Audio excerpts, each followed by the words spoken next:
Hey folks, and welcome back to the channel. In this video, I thought I would do kind of what I did with stage 1 of the major, where I kind of released two videos back to back, where I did this video where I kind of just recap some of the key stories that took place in stage 2. And then very shortly after I publish this video, once everything unlocks, I will do a stage 3 pick'em video that I put out and, kind of talk through that as well. But before we get more into it, folks, if you don't mind and you haven't already, please do hit that subscribe button on the YouTube channel. We've already hit the goal that I had set of getting 5,000 subscribers before the end of 2025, which is incredibly awesome. I appreciate all of you so much for that support. And the new goal, I guess, would be to try to hit 10,000 before the end of 2026. So I have a little over a year to try to get that done. It might be kind of a high bar, kind of a big goal to chase, but hey, you got to put out something to go after. And so I guess that'll be kind of what we do next. After the major is over, I probably will do a little bit of content, just kind of, recapping the year and talking about hitting the sub goal. And maybe I'll do like a little Q&A video for subscribers as kind of like a little unlock reward, whatever you want to call it, for hitting the goal. But we'll just kind of, figure it out as we go, so to speak. But without further ado, let's kind of get into stage 2. We'll start the pick'em, because one of the fun things I guess I did for the stage 2 pick'em video I just put out before this was that I was going to see if I could beat RNG. Could I beat the randomizer, just because of how wacky the results were for stage 1 for pick'ems. And honestly, the last couple of majors lately have been almost impossible to land a diamond coin on. And I missed the first stage by one. As a quick recap, I did a whole stage 1 recap and everything like that if you want to go check out that video. But really, the thing that killed me was just that Hans beat Linvision. If that doesn't happen, I wind up getting Linvision, and then I would have gotten my 5. And obviously, there was just no way you could expect Inmadier or FlyQuest to 3-0. You'd have to be like a super fan of those teams to expect that to happen in the stage. So that was kind of wild. But yeah, I just picked Hans instead of Linvision or Rare Atom. And that kind of, hit me in the end. And yeah, I mean, that is really how it went. But with stage 2, I actually did hit this one. So I'll show the full standings. It hasn't posted yet because this match just happened as I'm starting to record this video. But this is, of course, 3D Max, who just got finished beating NIP 2-0 to get the last spot into stage 3. And so I wound up getting my stage 2 pick'em correct. I was able to get the 5 correct picks. I was, got Navi correct here.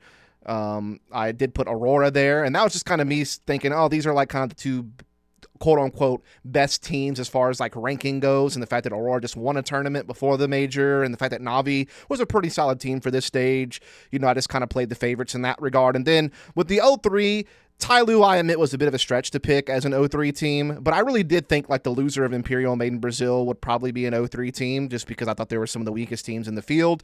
And I wound up being right, because Made in Brazil did wind up being an 0-3 team, because they did lose that opening game to Imperial, but I just got the wrong one out of that, unfortunately. But then everything else kind of played the way I thought. I mean, Paravision gets through, Bait gets through, Liquid gets through. Definitely didn't expect Imperial to get through, so props to them for being able to do it.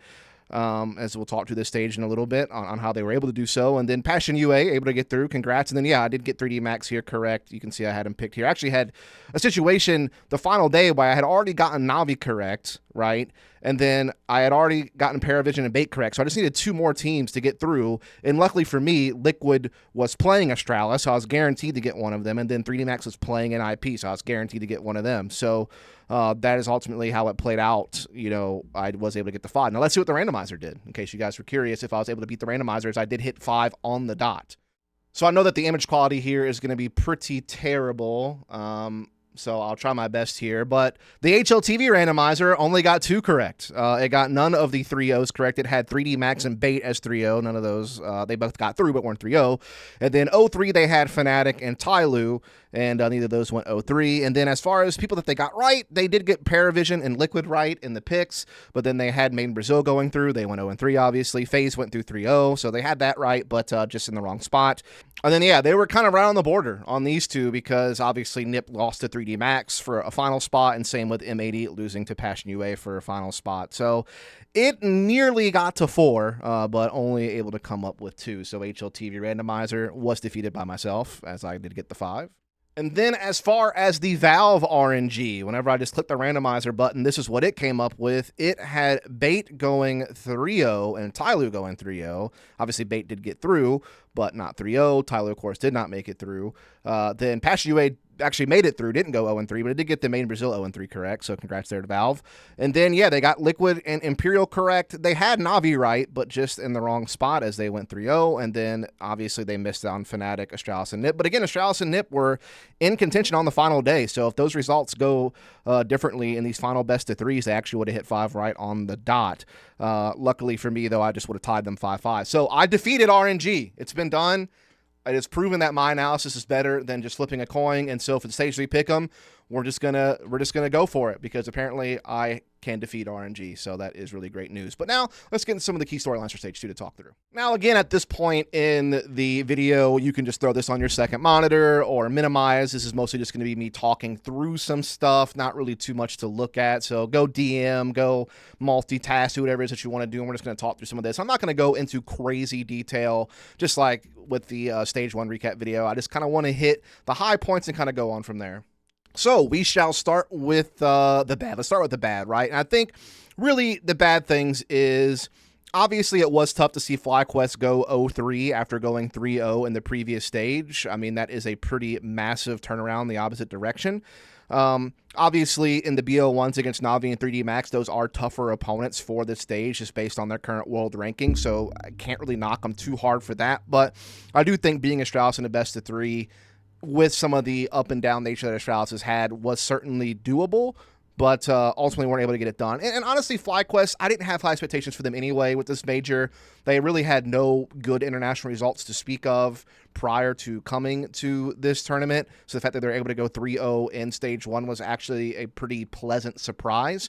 But unfortunately, kind of everything came crashing back down to earth as they go 0-3 here. Main Brazil didn't really have many expectations for them either going into this. I mean, they just picked up Kickert and Clem. Then they had to play a tournament where they couldn't even use Clem, and they had to bring in an academy player due to visa issues. And so, you know, just didn't have a whole lot of time together, trying to go the whole international route like Furia did.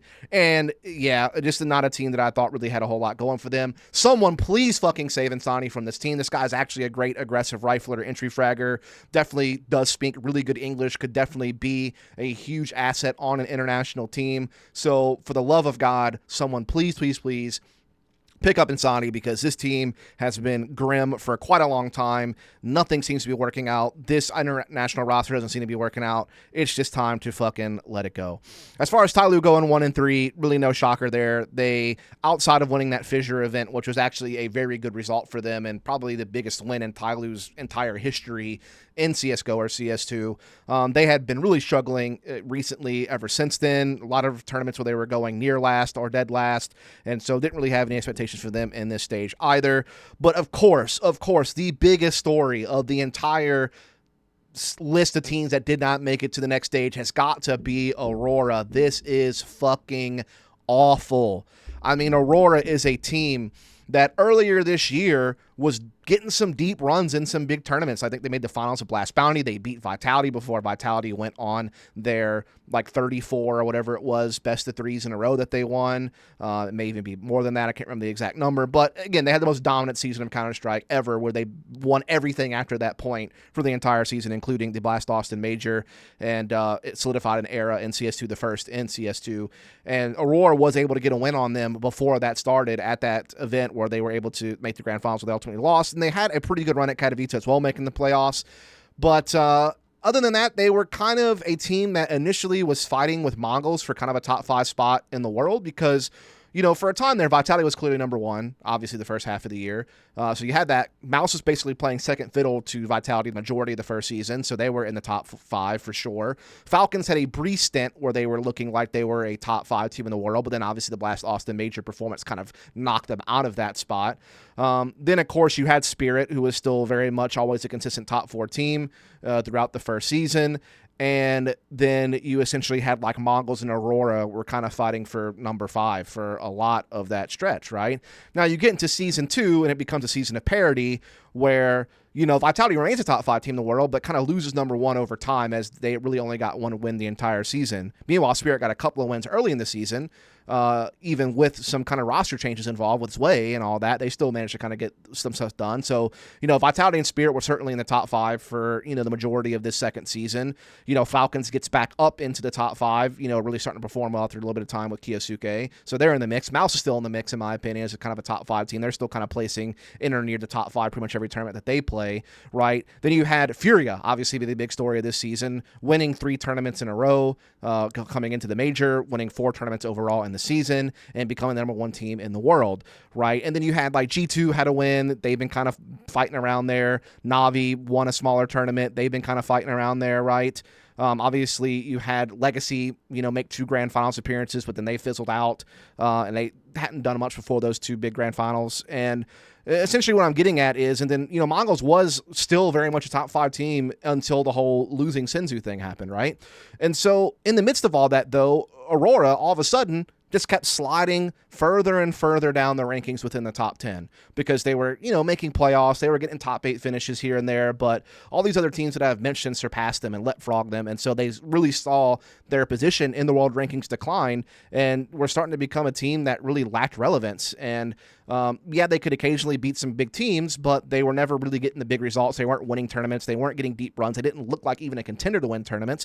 And now you have a situation while they were making a bunch of playoffs, they have now tanked both majors this year, and they have had a history of doing bad at majors with the core of this team. They've had a history of doing poorly in prestige events like a Cologne or a Katowice and stuff outside of the majors. Thorn actually just did a really good recent video kind of highlighting a lot of the issues that Aurora have had. Tactically they look terrible. They do really bad on the T sides. They're really bad at calling back 4v5s. The firepower is inconsistent on the bulk of their players, except for Xantares. But funnily enough, this was a situation where Xantares actually played very poorly this major in comparison to what he has been doing all year long. Waxa can be a bit of an up-and-down player. Wakadia has probably been their most consistent piece, honestly, as Joda has had his struggles after initially looking like a really good pickup and one of the best pickups of the all-season between 2024 and this year. So, yeah, Aurora, we were hoping that maybe that win that they had at Masters Bucharest, though against a weaker field, would give them a little bit of a boost of confidence coming into this, but they completely fucking cracked, and they're doing it against a similar level of opposition to what they were beating to win Masters Bucharest. A lot of these teams were in that tournament, and while they may not have the direct head-to-head, this is just crazy stuff. I mean, they beat M80 to open, fair enough, but then you lose to FaZe, which is a team that have certainly had their struggles. They barely got by the last stage. They barely beat Red Canids and Fluxo to make it to this stage, and it's just like they were right for the taking, you feel like. So you lose that, fair enough, best of one, whatever. But then the fact that this goes to Overpass against Paravision is fucking obnoxious. Like, if you're Aurora and you feel like you're the best team, like, why are you allowing it to get to a map that's not one of your best, right? Like, I just never understand a pick ban philosophy where, in a BO1 where you get 3 bans available to yourself and you can kind of more than likely get it to one of the top 3 maps in your pool, or at least top 3 maps you're comfortable with, unless they do just ban out all 3, which wasn't the case here. To let it go to Overpass I thought was odd in the first place, and then you had to lose to Paravision, a team that really hadn't been doing anything offline of note, was mostly just kind of an online merchant. To be fair, though, they just didn't get to go to a lot of offline events, and now maybe we're kind of learning a little bit about them. But yeah, this is a bad loss. BO1, okay, but then losing to Astralis, it's just like, this just can't be happening.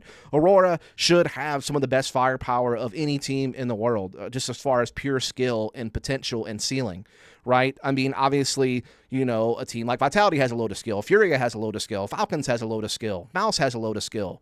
Mongols, before they lost Senzu, had a decent amount of skill, but Aurora, you have Xantares, which is one of the best entry fraggers, aggressive riflers in the world. Waxic, pretty solid opper. Yeah, you wouldn't put him in like a top 5 or anything like that right now, but he's still pretty damn solid for the role. One of the more, guys that can get you something. Really complements Xantares well. Again, I think Wacadia's had a really good year overall. And then Joda's still solid, right? Again, I don't think he's been as strong as they had hoped he would be, and he certainly has seen his form kind of decline a little bit over time compared to the first season of the year. But yeah, this is just a team that should be doing way more than this, and now all of a sudden they've crashed and burned at yet another major, at yet another prestige event, and they are now seeing themselves not even make the fucking top 16 this major. This is the worst finish they've fucking had in I don't even know how long at this point. And again, this is a team that is not that far removed from being a team that was contending for a spot in the top 5 in the world rankings. So this is fucking abysmal. Something has got to change. The issue would be, what can you do? Because there's no real clear other Turkish in-game leader that you could pick up if this team wants to remain fully Turkish, which seems to be what they're trying to do. So that's already an issue. And then as far as like next available players that provide you good firepower, the next one's probably xCloud, but he basically plays the same role Xantares plays. And so it's like, how would he fit in onto this team? Unless you just cut Major, you basically don't have a true IGL. You bring in xCloud just to try to get even more firepower, and then you just let one of the veterans try to call on this team or something like that and try to go that route. Not saying that would actually work, but I just don't know what they do if they're going to stay fully Turkish. They're in a very rough spot right now, but this is an absolutely fucking abysmal exit to a tournament for Aurora. Really can't say too much more about it. Then as far as everyone else who got eliminated, it's just not that surprising. As far as, these teams go. I mean, I guess Astralis has had their moments where they've looked good this season, and they did beat Aurora, and they did beat FlyQuest in some BO3s, and so you thought, after the rough start of BO1s that maybe they could claw their way back, but ultimately Liquid is able to get the job done there, so it is what it is. And then with NIP, they've just been such an up-and-down team. I've kind of talked through this in my Stage 2 Pick'em video, where it's like, yeah, they've had some tournaments where they have performed well, like what they did at Star Series and, a couple of other tournaments where they've been able to get like some solid finishes. But then we've also seen them tank against really teams that you feel are below them, like what happened at Draculan, or like what happened at that Glitch Masters event against Ecstatic, or like losing to Energy at a grand finals in North America. They've just been such an up and down team. And while I think Kaspersky is definitely a rock solid star player for them and is developing nicely, this was his first major, and he did have some individual woes at times. And Wrinkle's been in kind of a slump for a while now, while there were moments throughout the stage where he looked like he was kind of getting a little bit better and back in form. He also had his bad moments. Shush had kind of returned to form this tournament, but he also had his moments. And then EU Jerks, I think, is probably the guy that you have to think about replacing, if you're NIP, unless you even want to go a different direction leadership-wise. But it's a tough IGL market. But the fact that they weren't able to get a single map in any of these best of threes is pretty damning. Yes, they played some of the stronger teams that were left at this point after the 2-0 start. Phases we'll talk about really turned things around compared to the previous stage where they limped across the line. Paravision is a pretty decent team. And then 3D Max, we always know that they're kind of that perennial 9th to 14th place team in the world. They always seem to find a way to get themselves to that position. They rarely get above that, right? I mean, the top 8 at EPL and then, the one grand finals appearance at CAC are really the only exceptions to that rule. But yeah, I mean, NIP, this is definitely a tough one for them. Now, as far as kind of the teams that barely skated by, I mean, I think for Passion UA, this is pretty fine. I mean, I didn't really have crazy expectations for them. Their BO1 losses were to a phase that seemed fired up this stage, and then 3D Max is definitely ranked above them, but they were able to get the job done against Made in Brazil to make sure they didn't go 0-2 to kick things off, and then they beat Fnatic and they beat M80 to get through, so you tip your hat to them. They took care of business, and, as far as like individual performances go, Grim continues to look like a very solid piece. He's been very consistent this year between, post-Elite complexity and, his time on Passion UA's looked like a solid player. I feel like KVM's doing really good as just an entry guy. JT's fragging pretty well for an IGL. They're doing some pretty good things. So tip your hat to them for making it through to the next stage. That is certainly huge. 3D Max, again, just doing 3D Max things, right? I mean, again, they're always good enough to make it to the final stage of a major, and they're usually a team that will be around the verge of making playoffs. But to me, they just lack consistent enough firepower. They don't have a true star player, and so that always kind of limits them on being able to really take the next step and actually become like a top 10 team in the world or a top 8 team in the world. But they're able to eventually, get through this one. They get through the best of ones. They have a series debate where they lose 1-2, but then they get the win over NIP and kind of just keep the same spot they've always been. Now, when it comes to Liquid, this was a very up and down stage for them, right? Because they looked piss poor against Bait and Paravision. And yeah, they're best of ones, but it's just like, man alive. At least look more competitive after this interview where you say that you had a great boot camp. It's just like, I didn't see much evidence of that. Even when they got the win over Made in Brazil, and even in some of the games against Tai Lu where they did ultimately win that series, they still look rough, man. like, we'll start with positives. Ultimate's been on fucking fire so far this major. I can't really say anything about him. I've definitely had my criticisms of Ultimate, where I feel like he's been kind of an up and down player with, you know, a guy who has a high ceiling but a very low floor, and it just is very sporadic in what type of form he shows up with.